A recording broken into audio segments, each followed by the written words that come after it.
Hello everyone and welcome to Season 6, Episode 18 of Pro Wrestling's Top 50. I'm your host Travis McNeil, and today we continue our countdown of the top 50 matches of 2021 with match number 33 on our list, which is the C4 Wrestling title match between the champion Daniel Garcia and the challenger Speedball Mike Bailey from the C4 Fighting Back Wrestling with Cancer 10 event held on September the 18th of 2021.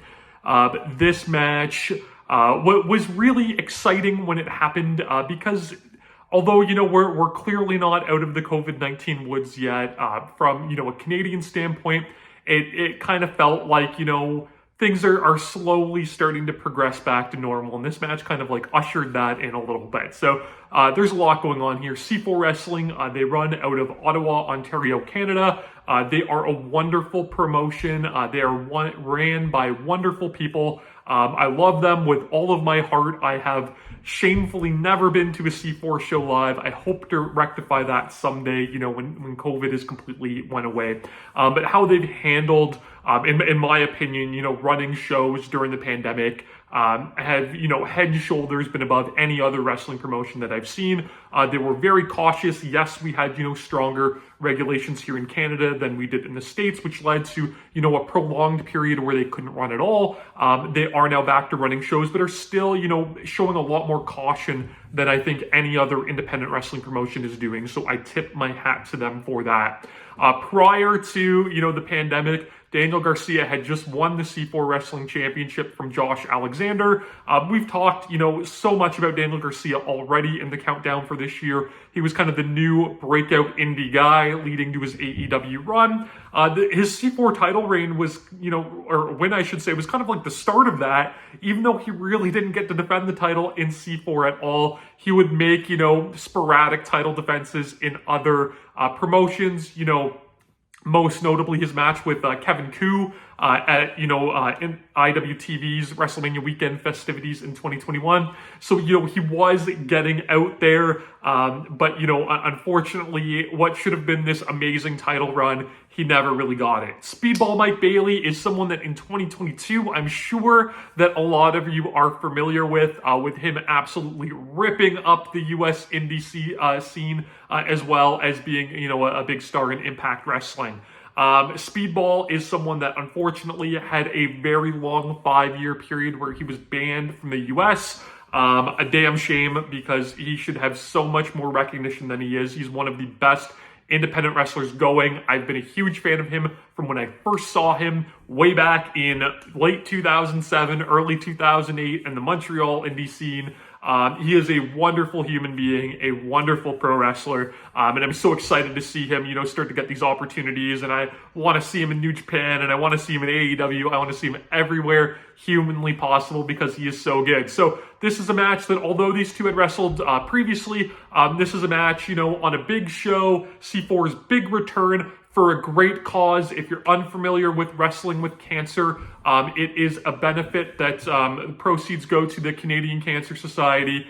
It is in tribute to a wrestler named Frank Morin, Stinky the Homeless Guy, if you are an old interspecies wrestling or early C4 fan.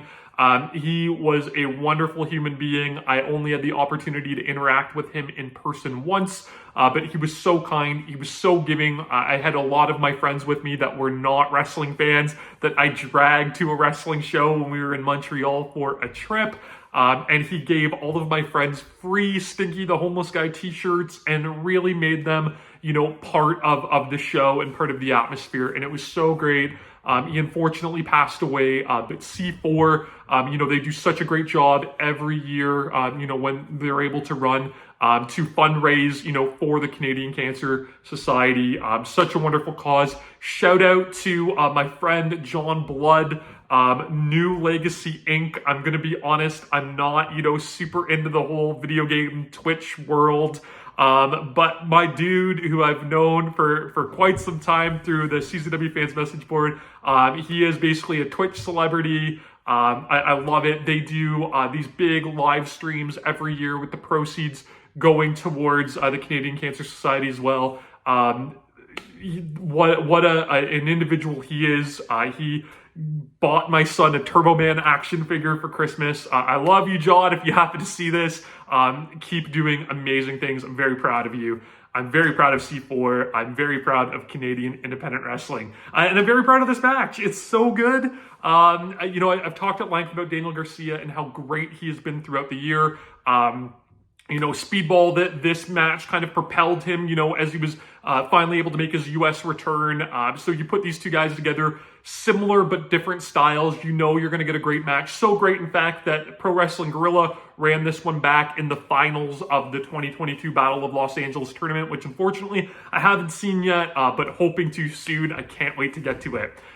This match, though, it's got, great strikes, great mat wrestling, this great chippy story of things really escalating and these guys hitting each other hard and just getting angry and not liking each other. But one thing that I really love about this match, it really sets it apart. We've already had some Daniel Garcia matches on this, on this countdown. His match with Alex Shelley and Beyond Wrestling, his match with JD Drake and Limitless Wrestling. But what makes this one even better than those are just the fact that both of these guys really work for all of their maneuvers in this match. And what I mean by that is whenever they go for a hold or a move, their opponent is constantly fighting and hitting and scraping and clawing and doing whatever he can to avoid that move. And that's something that you don't see a lot in wrestling. Moves are generally, set up and it can look, very cooperative. Not in a match like this. This feels like a fight throughout, despite the fact that it still has, all of these great, wonderful sequences. One thing that they do really quickly is they establish the striking ability of Speedball Mike Bailey. We get some even Steven mat work. Daniel Garcia kind of goes for a choke really early on. That causes Speedball to have to up the speed, no pun intended, do a bunch of rope running, and he lands this big kick. And from there throughout the match, Garcia is, I don't want to say fearful of Bailey's, strikes and kicks and knees, but he definitely tries to avoid them at all costs. Garcia, he gets peppered with a lot of these strikes earlier on, again, just setting up that he has to be, worried about them and cautious, but he gets a big, overhead kind of whip into the buckles that sends Bailey head over heels, and that leads to him just driving all of these hammer fists into Bailey, and it kind of creates this story where Garcia almost has this bully air, about him. And I mentioned this in the Alex Shelley match where Garcia's kind of got this like jockish sort of kind of feel to him, where, he tries to maintain dominant positions.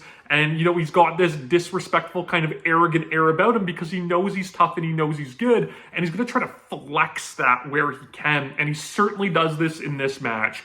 Like I said, he really guards the kicks. He's constantly catching Bailey's kicks and turning them into knee bars and all of these different submission moves. There's a great moment where he does the Minoru Suzuki kind of rope run into the choke, the misdirection spot. I talked about this in the Alex Shelley match too, that Garcia was announced as having an upcoming match with Minoru Suzuki, so started to ape a little bit of his spots a little bit. But when he goes for this choke, Bailey kind of counters out of it, so he starts hitting all of these rolling German suplexes, and when Bailey stops that, he transitions it into an STF, playing into that bad leg. So all of the transitions in this match are so good, where these guys just fluidly flow from one move into the next. There's a great moment where he keeps catching Bailey's kicks, so Bailey has to try to mix up his strikes and kind of returns it with a slap. Garcia again counters that into like an Indian Deathlock trailer hitch sort of move. There's this wonderful, point where I talk about this match getting chippy and things starting to escalate, where they kind of have like a wrist control spot, and Garcia starts throwing all of these disrespectful kind of boots to the head, again flexing his dominance over Bailey at this point. And Bailey just like defiantly steps over his arm and then starts unloading with all of these chest kicks that Garcia can't block because he has the wrist control. And it peppers him all the way back into the ropes, and he just unloads and unloads and unloads with them, getting all of his frustrations out. Garcia ends up hitting like a big shotgun drop kick, and Bailey like bounces back and hits like the Nigel McGuinness rebound out of the ropes into like a big running like penalty kick. It was a really, really good hot sequence. I'll give a shout out to the crowd for this match. C4 Wrestling, they always get such hot crowds, the hottest in Ontario in my opinion. And the crowd is amazing here for this match, and it really adds to this great atmosphere of all of these local fans that have really been itching to watch pro wrestling, for a year and a half at this point, and they finally get to do so with a big match that they're really excited for. Speedball, he gets all of his flashy offense in this. He hits the triangle moonsault out to the floor. They start battling on the ring apron. Garcia kind of stops him from going back into the ring. And then we get this story built in where Speedball Mike Bailey is going to repeatedly try for his double knees. So he does a moonsault into the double knees. He does the shooting star into the double knees. He's got a bunch of different ways he can hit these. And they really establish that that's going to be the move that, if anything, is going to put Garcia away. And Garcia needs to avoid it at all costs. So while they're on the apron, Bailey goes for it on the apron, which just seems like a bad idea, but we see him do it so often. And Garcia, again, just throwing all of these up kicks, trying to avoid it. And he ends up moving, and Bailey crashes and burns on the already injured legs on the apron, the hardest part of the ring. Garcia grabs a sharpshooter on the ring apron, which is super cool, where Bailey is kind of like, has his body hanging off the apron to the floor. He manages to get it on in the ring. But I talked about this in the Alex Shelley video, where Garcia, when he does a sharpshooter, he leans really far back in it, almost so that him and his opponent are back to back, which, if it gets the instant tap out, is great. He's got all of that leverage to add extra pressure onto that move, but it also gives his opponent a better opportunity to counter. So he actually leans so far back here that it puts, Bailey in a better position to get out of the move, and that's exactly what happens. They establish Bailey kind of having to be careful of that sharpshooter after this. He counters another one into a small package. He gets this great offensive run where he counters a crossbody into like a moonsault kind of fall away slam thing like Trevor Lee does or Brandon Gatson does if you're an old school PWG fan. He goes for the shooting star double knees, misses, but's kind of able to roll through, hits this big, wonderful multi-rotation spinning kick in the corner. Again, selling how lethal these kicks are.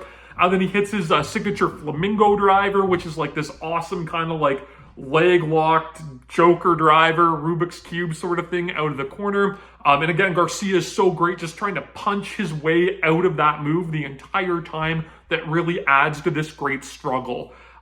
They do a spot here that to me is just completely insane, where Bailey goes for the shooting star double knees once again from the top, and Garcia blocks it by putting his knees up. So they actually collide knee to knee, and if you've ever played soccer and you've accidentally collided kneecap to kneecap with somebody, it's, in my experience, one of the most painful things I've ever felt in my life. So such a cringeworthy spot here that they do this. But again, it plays into everything, right? Garcia avoiding the knees, Bailey's injured knees. So it was all so great. It leads to a really great near fall struggle with a sharpshooter once again.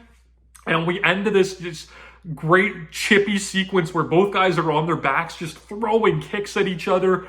Garcia kind of hits, all of these Bryan Danielson style like head stomps. Then just starts hitting like all of these just brutal, disrespectful like Katsuyori Shibata style like head kicks. Bailey fires back and just unloads with like body shots and knees and kicks and punches and whatever he can do. And it actually just crumples Garcia right in the corner. And then he gets pissed off and fires up and just throttles Speedball and kind of drives him into the mat and starts raining down the hammer fist like he did at the start of the match. And it's just like, it's hit this great crescendo, this match, of that this is a fight. And these guys are really trying to rip each other apart now, not only to win the title, but because at this point in the match, they just don't like each other. And it's so good. It comes across so well. Garcia goes up top. Bailey follows him, gets tripped out, takes a nasty head bump, kind of coming down backward from the top. Garcia gets this great near fall where he hits a big King Kong knee drop from the top and hits the spinning tombstone for 2, which I loved because that was Josh Alexander's finishing move. I talked about Garcia having won the C4 title from Josh Alexander. Josh Alexander, the best C4 champion of all time. So it was this great little nod back to him.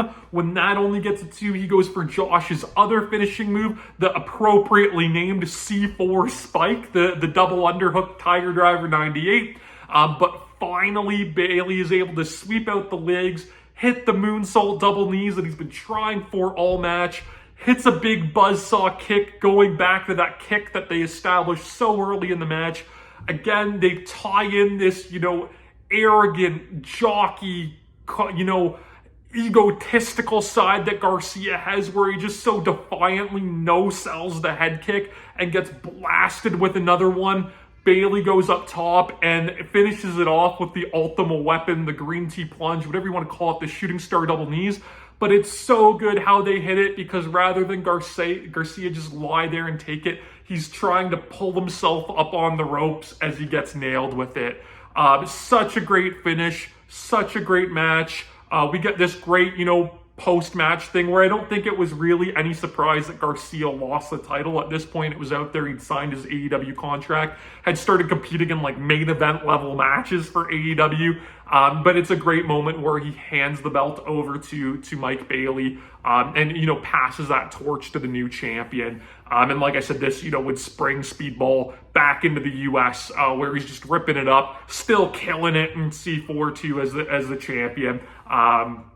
I would love to see this match again on a big televised AEW stage. I really hope that we get to. Selfishly, I was hoping to see both of these guys in the New Japan Best of the Super Juniors too, but that wasn't meant to be. They just announced the rosters for that today though, so shout out Wheeler Yuta from AEW, shout out Ace Austin from Impact. I was hoping Garcia and Bailey would go in with them, but it is what it is. This match is so great though. I'm so happy we got to see it. I love C4. I love that they got to do this match while they could. They made it a big deal with their return to wrestling. Great cause, great atmosphere, great match, great competitors, great big match feel with the title on the line. I love everything about it. It's a super worthy inclusion on this list, and another notch in the belt of Daniel Garcia being the 2021 Breakout Wrestler of the Year, maybe even the Wrestler of the Year overall. I don't know. That's up to you guys to decide. You can watch this match on IWTV. You can subscribe to my channel here on YouTube so that you never miss a video. Follow me on Instagram and Twitter at Wrestling50. And please join me again next time as we continue to count down Pro Wrestling's Top 50.